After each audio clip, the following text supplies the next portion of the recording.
شهید رونایاری آمنه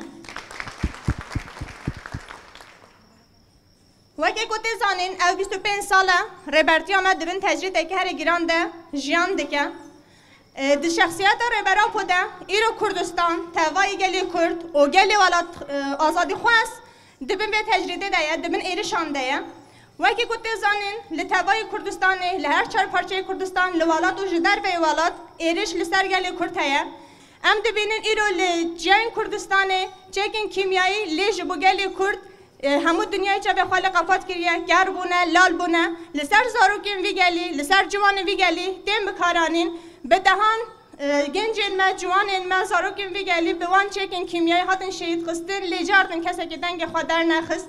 ام دبینین کو هری زیده ایرشین کو ایروتن گرین لسر ام بین شر تایبت لسر جوانان تی گرین جبوی کیجی ام جوکه سازیا جوانان وکه تبیارین جوانین مخموره وکه جنین جوان این مخموره به برخوادانیان خواه به نشان داینا هلوستین خواه ما خواست که ام لهمبری به تجریده بسکنن ام دی بیجم بلا دوست و دجمنین کردان بزانه با حیا کو جوانه کی وی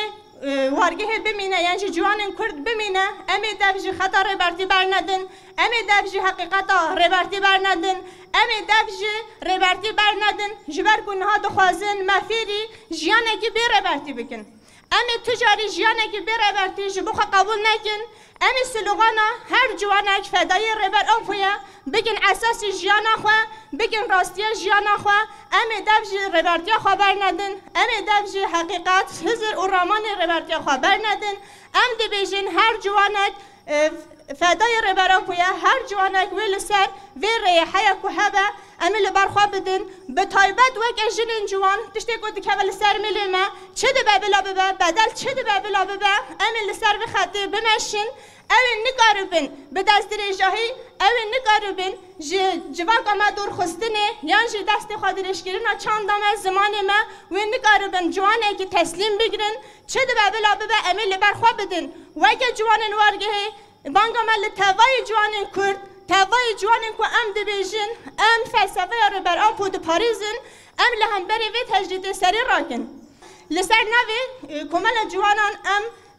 هولن کو دور دگرین جی برخوادان آن سلاف دکن ام برخوادان رو بر آن سلاف دکن ام برخوادان امرالی سلاف دکن برخوادان توای عقیدین کو ایرو کردستان د پاریزن ام سلاف دکن ام برخوادان گل کرد یه بشرف یکو ایرو ایخانت لخاک خوانه که ام برخوادان آن سلاف دکن ام جردن دوباره دکن هر جوان یک فلسفه که هر جوان یک فدایه که وی ربرا پویا ام دفج خط خواه ربرا پو بر ندن بی سرو جان نامه بیجی سرو آپو